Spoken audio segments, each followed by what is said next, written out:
Que se passerait-il si les soucoupes volantes n'étaient pas une invention, mais une partie du plan d'Hitler pour attaquer New York? Que se passerait-il si l'Amérique avait développé une soucoupe invisible au radar et si la CIA avait inventé des extraterrestres pour couvrir des expériences militaires secrètes? Pendant 50 ans, le monde a sombré dans la folie des soucoupes volantes. Les gens les ont vues si souvent qu'un Britannique croirait plutôt aux extraterrestres qu'à Dieu. Cependant, comme il s'avère, les soucoupes volantes ne sont pas une fantaisie. Elles ne viennent pas d'autres planètes. Leur patrie est la Terre. Plus précisément, des bases militaires secrètes. L'histoire commence en 1932 à Bucarest, lorsque l'ingénieur aéronautique Henrik Wunda fit une découverte étonnante en créant un aéronef en forme de disque. L'un des premiers témoins de cette expérience fut Radu Manekatid, un étudiant de 20 ans de l'école d'aviation. Il se souvient, la soucoupe a atteint le plafond et était restée en suspension dans l'air. Je ne croyais pas mes yeux. Cela ne pouvait pas être vrai, car j'étais habitué au principe traditionnel du vol. Le jeune Radu a été témoin de la naissance de la soucoupe volante. Le fonctionnement de l'appareil était basé sur un effet qui a ensuite été nommé effet Kunda. En aspirant l'air vers le bas et le long d'une surface inclinée, il suit cette surface. En aspirant l'air au-dessus de la soucoupe et en lui permettant de s'écouler autour d'elle, Wunda a pu réduire la pression de l'air au-dessus et l'augmenter en dessous, ce qui a conduit à la lévitation de l'appareil. L'idée était simple, mais il fallait y penser. Cependant, peu de temps après, des événements se sont produits qui ont influencé toute l'histoire de la création des disques volants. En 1939, la Seconde Guerre mondiale a commencé et le monde s'est précipité pour créer de nouvelles armes. L'idée de Kunda est tombée à pic. Le principal concepteur des nazis, Werner von Braun, a dirigé le projet de développement de nouveaux types d'armes dans un quartier général ultra secret à Peenemünde, en Allemagne. Là, il travaillait à la création de nouvelles armes de terreur telles que la fusée V2. C'était la base centrale qui dirigeait tous les projets de l'époque pendant longtemps. Seules quelques personnes savaient qu'à 400 km de Peenemünde, à Prague, les nazis menaient des expériences encore plus secrètes, travaillant à la création d'aéronefs jamais vus auparavant. Au total, il y avait environ 15 prototypes, chacun construit, testé et détruit à tour de rôle. Au centre de ces développements terrifiants se trouvait la société Škoda, où tous les aéronefs pour les SS et les forces aériennes étaient fabriqués. D'ici 1944, Hitler avait commencé à subir des défaites et avait besoin du soutien des Alliés, parmi lesquels se trouvait le dictateur italien Benito Mussolini. Hitler parla à Mussolini de l'incroyable aéronef de nouveau type qui pouvait changer le cours de la guerre, le qualifiant de son arme miracle. En juillet 1944, Hitler invita Mussolini et son principal conseiller militaire, Luigi Ramers, en Allemagne. Plus tard, Ramers fut montré une usine ultra secrète de Škoda, où se déroulaient les développements d'un nouvel aéronef. Aujourd'hui, Luigi Ramers, âgé de 84 ans, vit en Italie. Il a accepté de raconter ce qu'il avait vu ce jour-là. Oui, je l'ai vu. Cela m'a semblé quelque chose d'extraordinaire. Les formes en disque depuis la cabine de pilotage au centre étaient faites en plexiglas. Tout autour, il y avait des moteurs à réaction. Luigi Ramers fut témoin de la première soucoupe volante en série produite par Škoda. Dans la cabine se trouvait l'image d'un pilote qui devait contrôler le disque en position debout. L'un des créateurs de la soucoupe volante, l'ingénieur Andreas Epp, avait inventé une cible volante en forme de disque pour les canons d'artillerie et avait envoyé un modèle au commandement de la Luftwaffe proposant de l'utiliser pour créer un aéronef piloté. Dans une interview enregistrée avant sa mort en 1997 et jamais diffusée à la télévision auparavant, Epp partagea ses soupçons selon lesquels son invention avait été volée. À Prague, le travail sur la création de disques volants se poursuivait et, selon les rumeurs, certains succès avaient été atteints. Ed, en colère que ses idées aient été appropriées, décida de visiter le terrain d'essai pour découvrir ce qui se passait. Il emporta avec lui un appareil photo. Soudain, un disque volant, sans aile, apparut dans le ciel. Ed réussit à prendre une photo et alors qu'il traduisait le cadre, l'appareil se retrouva juste au-dessus de sa tête. S'assurant que cette machine avait été construite selon ses plans, il prit une deuxième photo.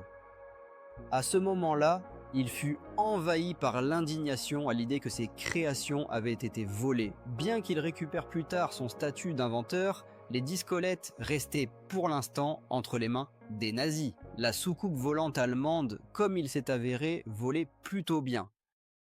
Son principe de base était l'effet Coanda, qui créait une zone de basse pression au-dessus du vaisseau, le tirant littéralement vers le haut. De plus, elle combinait d'autres technologies de pointe, telles qu'un schéma d'hélicoptère et un moteur à réaction. Cette machine était rapide, polyvalente et pouvait transporter une charge significative de bombes. Cependant, probablement la qualité la plus précieuse de cet appareil pour un pays ayant perdu de nombreuses pistes d'atterrissage en raison des bombardements des Alliés était le décollage vertical. Les disques décollaient selon le principe de l'hélicoptère, ayant des pales rotatives situées sous le fuselage de l'appareil, qui était entraîné par les mêmes moteurs à réaction qui le propulsaient en avant. Il était prévu d'utiliser ces appareils pour des frappes aériennes. Tout ce qui était construit à cette époque était destiné à la destruction. Les disques devaient résister aux forces alliées lors de la dernière bataille pour le Troisième Reich. Selon Luigi Ramers, Hitler, dans un désespoir total, prévoyait d'utiliser son arme secrète pour une attaque dévastatrice sur New York. Un jour, il a déclaré « Que Dieu me pardonne pour les 5 dernières minutes de la guerre ». Il voulait libérer sur le monde cette arme monstrueuse qu'il avait construite. Mais, bien sûr, ces plans n'étaient pas destinés à se réaliser. Pendant ce temps, l'armée rouge assiégeait Prague. L'ordre allemand menait des combats dans les rues de la ville, tandis que les scientifiques de l'usine Škoda tentaient de détruire les preuves de leur travail. Dans la précipitation, ils ont fait exploser l'aérodrome avec les disques volants et d'autres équipements. Les appareils ont été sortis des hangars, chargés d'explosifs et détruits. Les disques brûlaient sous les yeux de tous. À ce moment-là, un témoin a remarqué 9 objets volant dans le ciel à des vitesses incroyables. Il a comparé leur manière de se déplacer à celle des disques sautant sur l'eau. Cette étrange comparaison s'est ancrée et ils ont commencé à être appelés disques volants. Ce moment a marqué le début de l'ère des disques volants, suscitant un intérêt sans précédent du public, qui était en réalité né de la paranoïa. Le renseignement de l'armée de l'air était préoccupé par l'idée que cela pouvait être des avions espions soviétiques. La guerre froide commençait. À Rostock et à l'ouest, des démonstrations publiques de force étaient organisées, exhibant les derniers modèles d'armement. Cependant, une autre guerre secrète était également menée pour s'approprier les avancées scientifiques et les scientifiques nazis. Quiconque obtenait ces technologies héritées de la Seconde Guerre mondiale prendrait une avance considérable dans le progrès militaire et de la technique. Une lutte pour les technologies créées par les nazis a commencé entre les pays et les alliés de la Russie, de la France et du Royaume-Uni. C'est pourquoi le gouvernement des États-Unis était si préoccupé par l'apparition des appareils volants que le pilote américain Kenneth Arnold avait vu dans le ciel. Un document secret des archives du FBI indiquait que cela prouvait que la Russie avait obtenu la technologie allemande, y compris la production de disques volants et même leur construction. Les technologies allemandes ont tellement devancé les américaines que les Américains en sont arrivés à la conclusion. Si les Russes ont réussi à obtenir des scientifiques ou des plans de cette arme secrète, cela signifie qu'ils sont désormais en avance. Et, comme il s'est avéré, les Américains avaient raison. Les Russes construisaient effectivement des soucoupes volantes. Andreas Hepp, ingénieur d'Allemagne, connu pour sa contribution à la création du disque volant, a poursuivi son travail immédiatement après la guerre au sein de l'Union soviétique. Il a déménagé à Rostock, où des agents soviétiques, informés de ses talents, lui ont proposé un emploi. EPP, resté longtemps dans l'ombre, était heureux d'être reconnu comme un spécialiste précieux. En Union soviétique, il s'est concentré sur le système de contrôle pour la soucoupe volante soviétique, travaillant pour que l'appareil obéisse aux commandes.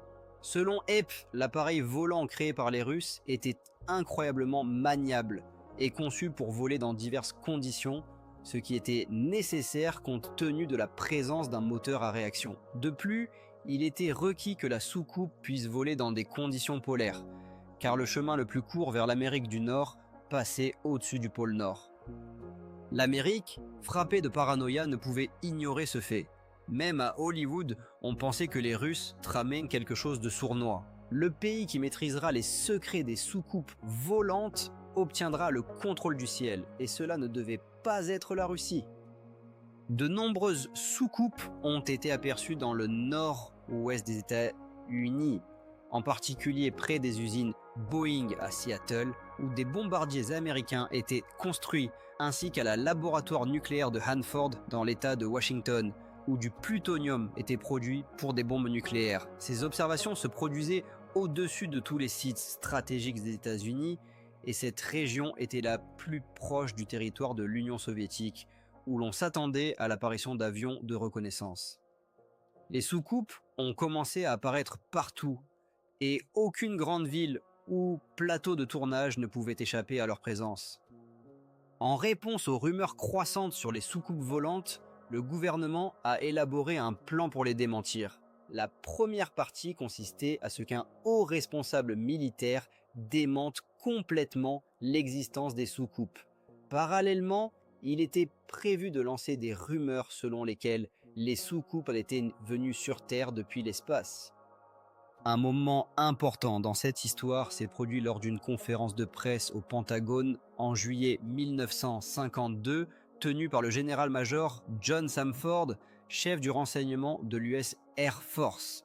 Sa tâche était de nier toute importance au rapport concernant des soucoupes volantes aperçues, en affirmant que l'information ne contenait aucun signe de menace pour la sécurité des États-Unis.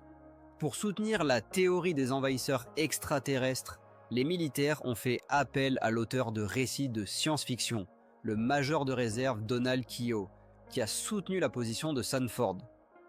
Lorsqu'on lui a posé des questions sur de nouveaux cas de rencontres avec des soucoupes volantes, Kehoe a répondu qu'il les considérait comme des objets d'origine extraterrestre. C'était un coup intelligent et simple qui amènerait les gens apercevant des soucoupes militaires à penser qu'elles venaient d'une autre planète. La presse a rapidement embrassé le thème des extraterrestres. Le magazine Life, qui avait fait de Marilyn Monroe une star, a également popularisé de nombreuses histoires de monstres venus de Mars. Le récit de Kehoe a servi de base au film La Terre contre les soucoupes volantes, réalisé par le légendaire animateur hollywoodien Ray Harryhausen. L'idée a été empruntée à son livre sur les soucoupes volantes.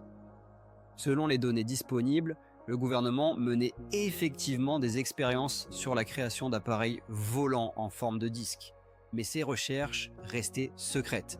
De plus, le gouvernement entretenait des rumeurs selon lesquelles les soucoupes avaient une origine extraterrestre, ce qui permettait de détourner l'attention de ses propres développements. Le gouvernement manifestait un intérêt considérable pour les rumeurs concernant les soucoupes volantes, et le producteur du film, Charles Schneer, rendait compte directement à des fonctionnaires de haut rang. Une fois le scénario écrit, il lui a été retiré et apparemment, Charles l'a immédiatement transmis à la direction et à divers spécialistes dans le domaine des technologies spatiales. Pendant qu'Amérique scrutait le ciel avec étonnement, les soi-disant hommes en noir cherchaient la vérité beaucoup plus près du sol. Ils avaient besoin de leur propre soucoupe volante. À l'instar des Russes, ils tentaient de retrouver des scientifiques ayant travaillé pour les nazis. Dans certains cas, les Américains ont tout de même réussi. Ils ont capturé Werner von Braun, le principal concepteur des nazis, et en ont fait une partie inestimable de la machine militaire américaine. En conséquence, ils ont acquis une part significative des technologies et de la production des fusées V2. Avec enthousiasme, mais sans grande maîtrise, les Américains prenaient conscience qu'il leur manquait des soucoupes volantes allemandes dans leur arsenal. Cela préoccupait l'US Air Force, car les Russes avaient pris de l'avance. Les Américains avaient besoin de leur propre soucoupe pour égaliser les scores. En 1957, la chance leur a souri. Dans cette affaire, le spécialiste allemand des soucoupes volantes, Andreas Epp, qui vivait alors en République démocratique allemande, était de nouveau impliqué. À un moment donné, il a disparu de la vie en RDA, peut-être à cause d'un divorce, et s'est retrouvé à l'ouest. Il a franchi la frontière, a avoué avoir espionné pour l'Union soviétique et souhaitait maintenant tout raconter aux Américains. Les Américains l'ont immédiatement arrêté et ont commencé les interrogatoires. En prison, Epp a commencé à noter et à dessiner de mémoire tout ce qu'il avait fait pour l'Union soviétique. Il a révélé le plan des Russes concernant l'utilisation des soucoupes volantes et leur utilisation présumée. Avec l'aide de l'EP et d'autres scientifiques, les Américains se sont sérieusement engagés dans la création de disques volants. À la fin des années 1950 et au début des années 1960, presque toutes les grandes usines de l'industrie aérospatiale, y compris Boeing, Convair, Lockheed et North American, développaient des aéronefs en forme de disque pour divers objectifs. La filiale californienne de Lockheed, la plus ancienne entreprise où de nombreuses innovations ont vu le jour, travaillait également sur la création de soucoupes volantes pour l'armée de l'air des États-Unis. Tous les discolettes avaient un moteur central, décollaient verticalement, puis passaient à un vol horizontal atteignant des vitesses élevées et pouvaient dévoler à une altitude de plus de 30 km. Pour l'époque, c'était une technologie de pointe.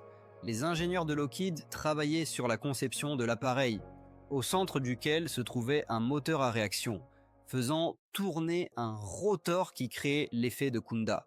Une fois dans les airs, l'appareil changeait d'inclinaison et passait à un vol horizontal à des vitesses supersoniques. Cependant, Lockheed n'était pas le seul fabricant à développer cette nouvelle technologie. Dans les années 1950 et 1960, Convair était l'une des plus grandes entreprises aéronautiques. Comme Lockheed, Convair avait un projet secret et leur représentant public était l'acteur hollywoodien James Stewart. À cette époque, l'ingénieur senior de Convair, Bob Widmer, qui était l'un des principaux développeurs du chasseur BR-58 Husly TJI, travaillait sur la création d'un avion qui, au début des années 1960, deviendrait le plus rapide sur Terre, atteignant une vitesse de 2 Mach, soit 2 fois la vitesse du son. Cependant, Rob Pidmar ne s'occupait pas seulement des chasseurs conventionnels.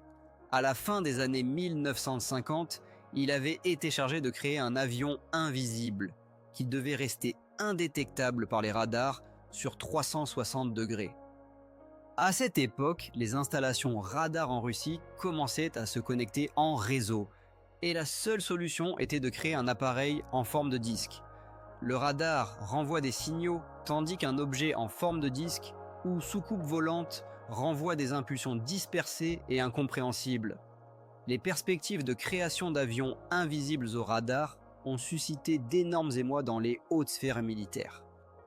Un jour, des personnes mystérieuses sont venues voir Bob. Il se souvient, quand ils sont venus me voir pour la première fois, je ne savais même pas qui ils étaient. Personne ne m'a dit qu'ils venaient de la CIA. Voici nos jetons. On m'a fait membre du club. Je ne savais pas qu'ils venaient de la CIA. Il est rapidement devenu clair que le projet était terriblement secret.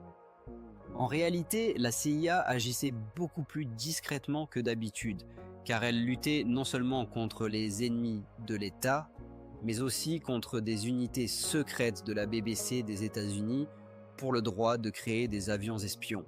Bob, à sa contre-cœur, acceptait de participer au projet de création d'un véhicule aérien en forme de disque, invisible au radar. Je ne voudrais jamais accepter cela à nouveau. Vivre dans une telle atmosphère, jamais. Je ne pouvais communiquer avec personne, sauf un cercle restreint de personnes dans des lieux établis. Le projet était si classé que personne ne devait connaître son existence. C'était ce qu'on appelait un projet noir, dont l'existence était complètement niée. Je vivais dans une obscurité absolue. Le projet de Bob n'a jamais été déclassifié. Tous ses enregistrements et dessins ont été saisis. Eh bien, c'est une fin appropriée pour notre histoire. Ou ce n'est pas encore la fin. Pendant que la CIA maintenait Bob et son projet dans l'obscurité totale, un autre aéronef est apparu au grand jour. En 1961, le monde a été présenté à la première, selon ses créateurs, véritable soucoupe volante. Elle a été inventée par John Frost. L'armée des États-Unis avait besoin d'un appareil capable de voler près du sol en franchissant des barrages routiers et des rivières. Cependant, des problèmes sérieux sont survenus avec l'aérocar, comme s'en souvient un des ingénieurs de la soufflerie. Nous avons testé l'aérocar dans la soufflerie, mais il s'est avéré très instable. Si vous lancez un couvercle de casserole sur le sol, poigné vers le bas, il va rouler sur place.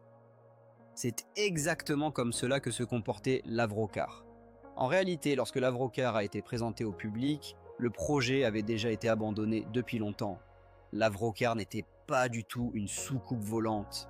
C'était le premier appareil à coussin d'air. Il n'était qu'un sous-produit d'un autre projet, beaucoup plus secret et ambitieux, qui avait un lien direct avec les soucoupes volantes. John Frost travaillait sur la création d'une énorme soucoupe volante supersonique à moteur à réaction sous le nom de code projet UAI-2 ou système d'armement 606A. Il était attendu que le nouvel aéronef fasse considérablement progresser l'aviation à l'ère des vols en disque. Des technologies allemandes étaient mises en œuvre ici. Frost était au courant des développements militaires des Allemands dans le domaine de la création de disques volants qui peut-être étaient à la base de tous les aéronefs observés à différents endroits de la planète.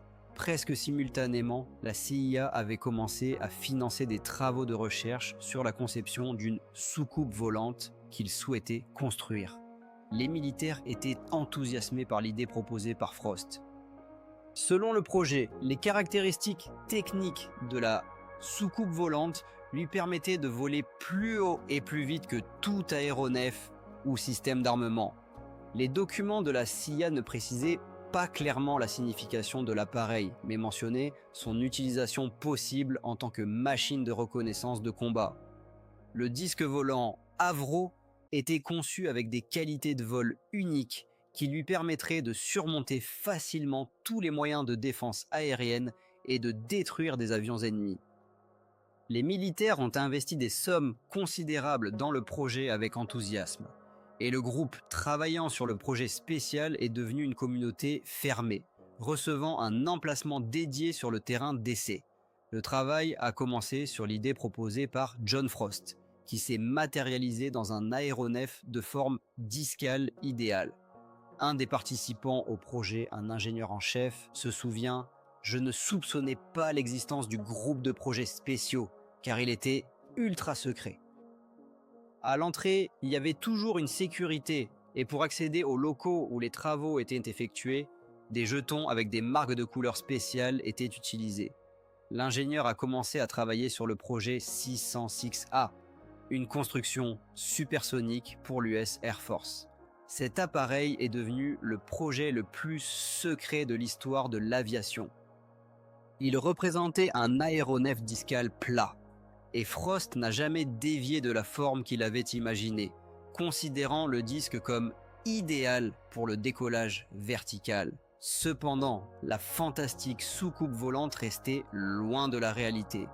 La construction utilisait l'effet Coanda, et l'appareil avait 6 puissants moteurs à réaction aspirant l'air au-dessus du disque, ce qui lui conférait une portance et une maniabilité incroyables. Néanmoins, les essais de l'appareil et de ses moteurs se sont révélés complexes et dangereux. Rei Takeuchi a été désigné responsable de la création d'un modèle d'essai à grande échelle. Au début, le modèle avait une forme hexagonale, puis il a été équipé de matériel et de composants pour le 606A, y compris les pales des moteurs. Chaque nœud rotatif se composait d'un anneau supérieur et d'un anneau inférieur du compresseur à pales et d'un anneau central de pales de turbine. Les pales de turbine étaient alignées avec le canal d'échappement intégré dans la partie fixe de la structure. À chaque section était installé un moteur Armstrong Sea Viper servant de générateur de gaz pour le turbocompresseur central. C'était un aéronef à échelle réelle, construit à l'intérieur d'un bâtiment en béton dont le but était de tester les moteurs pour le futur système d'armement 606A. Ces disques devaient posséder des qualités de vol impressionnantes, car le moteur avait presque 10 mètres de diamètre. Avec un tel volume, il devait fournir une portance permettant de voler à une vitesse de 350 km à l'heure, selon les calculs. L'air entrant dans les compresseurs et passant par l'aile interne était évacué par un système de buse réglable. Le moment des essais était arrivé, lorsque l'équipe tentait de maintenir au sol l'avion supersonique le plus puissant de l'histoire de l'aviation. C'était une mission dangereuse. Pour des raisons de sécurité, la section rotative de l'appareil était fermée par une barrière en acier pendant les essais. Lorsque John Frost augmenta la puissance des moteurs, tout le personnel fut évacué du bâtiment en raison de la menace d'explosion. Rien que les réservoirs de carburant du disque auraient suffi à détruire tout le bâtiment. Le moment était terrible. Le moteur échappait à tout contrôle et menaçait de détruire l'ensemble du projet. Un des ingénieurs présents lors des essais entra dans le bâtiment et déconnecta le tuyau de carburant du moteur en marche, ce qui permit de l'arrêter progressivement. Cependant, la société Avro commença à rencontrer de graves problèmes. En 1959, le projet principal de création du chasseur supersonique Arrow fut soudainement arrêté et la société fit faillite.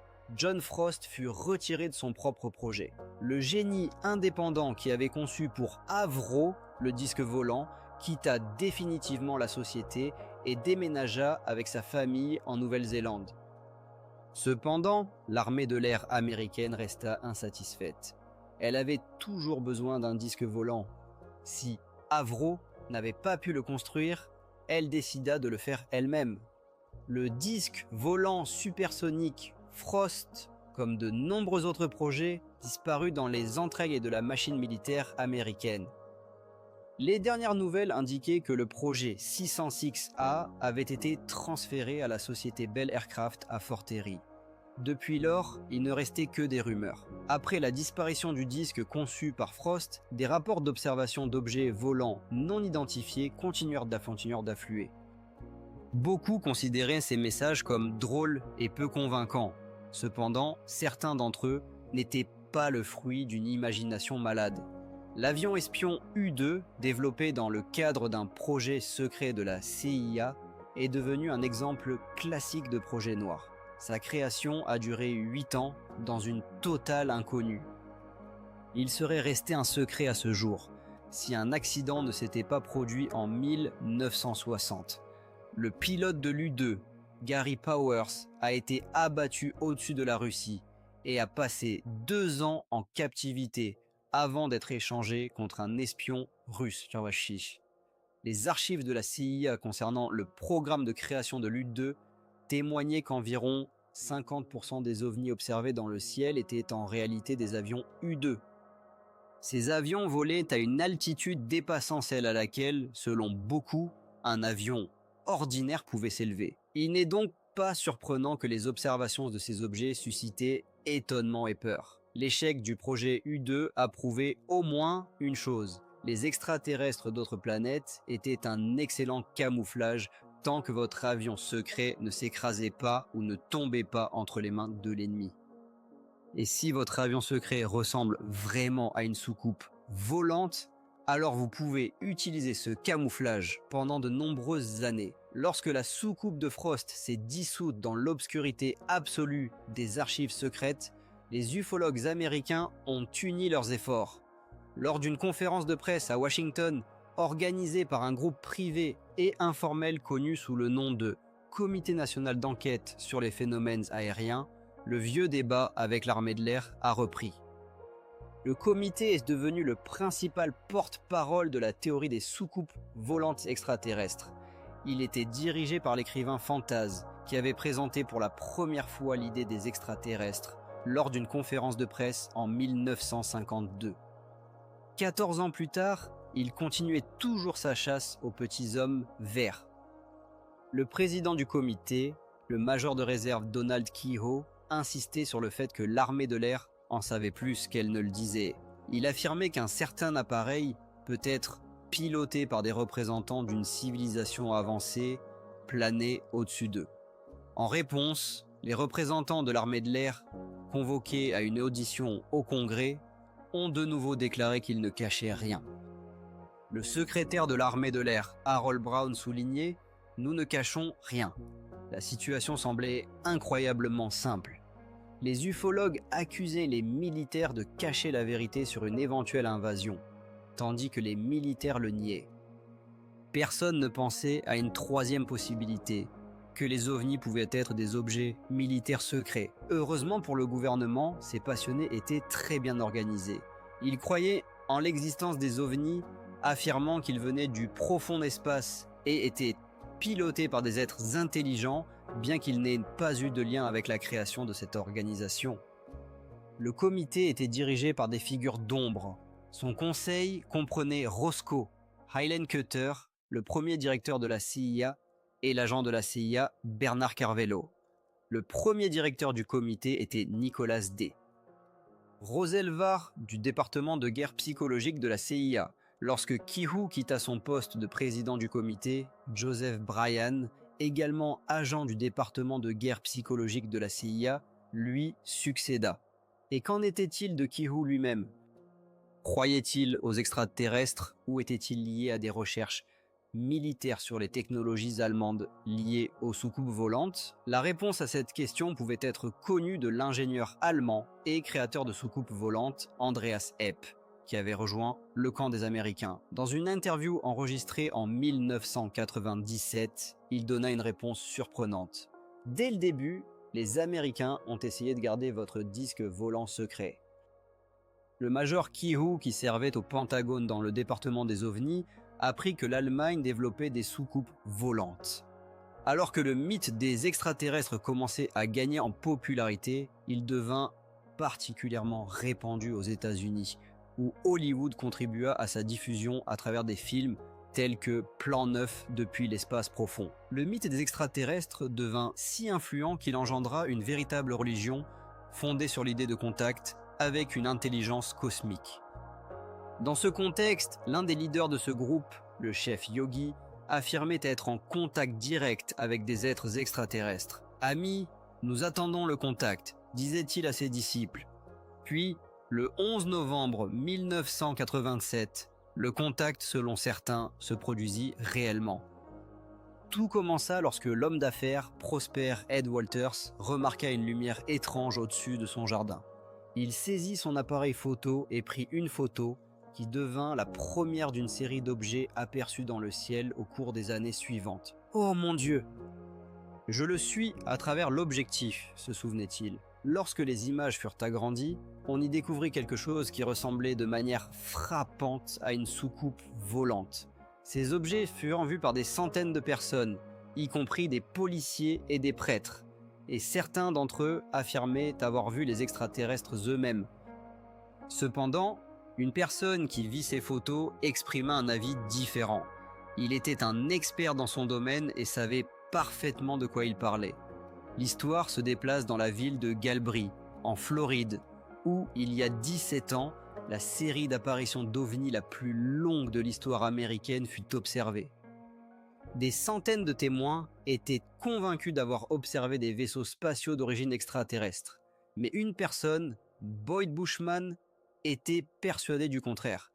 Chaque fois que quelqu'un découvre quelque chose, cela ne signifie pas encore que cela existe réellement, affirmait-il. Bushman, qui a conçu des armes pendant 35 ans et développé un prototype de missile Stinger, travaillait chez Lockheed, le centre de développement des appareils militaires en forme de disque. Lui et son équipe réalisaient des expériences avec une source d'énergie totalement nouvelle. C'est juste 250 enroulements dans un fil. Nous avons pris les extrémités et appliqué une tension ordinaire, expliquait-il. Ce qui se produisit ensuite étonna tout le monde. Même maintenant, je ne comprends pas tout à fait comment cela fonctionne, avouait Bushman. Lorsqu'il vit des photographies de soucoupes volantes provenant de Gulf Breeze, il se demanda si l'appareil n'utilisait pas sa technologie. Vous voyez, ça commence à fumer, disait-il en observant l'expérience. L'enroulement expérimental de fil se chauffait à une température élevée en seulement quelques secondes. Bushman pensait que cela expliquait la lueur blanche émanant de la partie inférieure des objets, qui, selon lui, étaient des avions sans pilote. Si l'on change la tension et les fréquences, un tel appareil pourrait tout à fait voler, et voler correctement, ajoutait-il. Bushman croyait que cela pouvait être un autre projet noir d'une des organisations militaires secrètes. Je pense que c'est juste une autre division de notre organisation. Il est tout à fait possible que nos gens y travaillent, disait-il en faisant référence à de nombreux sites classés qu'il avait eu l'occasion de rencontrer.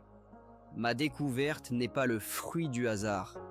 Ils auraient tout à fait pu faire la même chose que moi, puis développer cette technologie et effectuer des tests dans cette région, poursuivait Bushman. Il soulignait que les services secrets avaient toujours agi discrètement et étaient capables de beaucoup de choses. Dans les années 1970, les observations d'OVNI devenaient particulièrement fréquentes, mais avec une différence. De nombreux appareils avaient une forme triangulaire plutôt que ronde. Les rumeurs parmi les témoins s'enflammaient comme un feu, mais ensuite, Boyd Bushman entra en scène, prêt à partager ses connaissances et son expérience. Jim Goodall, actuellement conservateur du musée de l'aviation à Seattle, se consacre à un hobby passionnant pendant son temps libre. Il se rend souvent dans les bois quand le temps le permet et au cours des 15 dernières années, il a visité ces lieux environ 80 fois. Son objectif, des bases aériennes militaires secrètes, où il photographie des aéronefs liés à des projets noirs. Pour rester discret, Jim utilise une voiture de couleur neutre et la couvre d'un filet de camouflage pour se protéger des appareils infrarouges. Par-dessus, il ajoute quelques branches et ainsi sa voiture devient pratiquement invisible. En 1986, Jim a pris une photo d'un aéronef que les militaires gardaient secret depuis plus de 10 ans. Il se souvient « Voici l'appareil qui était avec moi. J'ai entendu quelque chose décoller. Un T-38 puis un F-117 a volé au-dessus de ma tête. Ce chasseur, connu sous le nom de Stealth, a volé tranquillement dans le ciel américain pendant plus de 10 ans, tandis que les témoins attribuaient tout cela à des extraterrestres. Jim a pris 36 clichés sur pellicule, dont 2 se sont révélés flous. Il avoue qu'il tremblait d'excitation, car c'était un moment incroyable de sa vie, mais la principale prise, c'est une photo nette. Cette photographie a révélé le mystère des ovnis triangulaires. Si l'on regarde le F-117 de face, il ressemble à une soucoupe volante. Si tu ne sais pas ce que c'est, mais qu'il se déplace dans les airs, cela devient automatiquement un objet volant non identifié. Bien que les observations d'ovnis triangulaires aient cessé, les soucoupes volantes rondes continuaient de stimuler l'imagination des témoins. Il y a seulement un mois, les forces aériennes mexicaines ont publié des images prises par des pilotes utilisant une caméra infrarouge. La vidéo montrait 11 objets, mais sur le radar, seuls 3 ont été détectés. La question de savoir si de véritables extraterrestres sont arrivés ou si ces soucoupes volantes étaient liées à des unités secrètes américaines reste ouverte. Jim se souvient de son bon ami Ben Rich qui a remplacé Kelly Johnson chez Lockheed Skunk Works. 10 jours avant sa mort, Ben lui a dit « Jim, il y a quelque chose dans le désert que tu ne peux pas imaginer. » Environ 450 personnes travaillaient chez Lockheed Skunk Works. Que faisait-il là-bas ces 20 dernières années? Il construisait clairement quelque chose, réfléchit Jim. À ce moment-là, il se tourne vers son fils. « Papa, as-tu vu quelque chose là-bas ?» À quoi son fils répond « Fiston, arrête avec ces histoires de soucoupes volantes.